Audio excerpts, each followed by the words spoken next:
Live কি জন্য করবো? লাইভ করে এলে কোনো লাভ আছে? সব সিন্ডিকেট কি?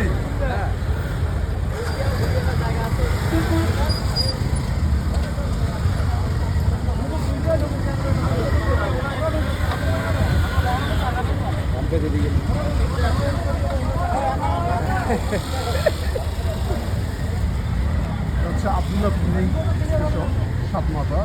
বর্তমান অবস্থা আপনারা দেখতে পাচ্ছেন। 100 টাকা তেলের জন্য বিশাল লাইন।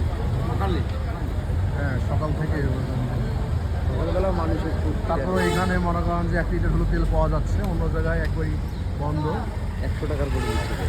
আর আমিও লাইনে দাঁড়ায় আছি 2 ঘন্টা যাবত। 100 টাকার তেলের লাইন। আমার মোটরসাইকেল আপনারা দেখতে পাচ্ছেন এই মুহূর্তে।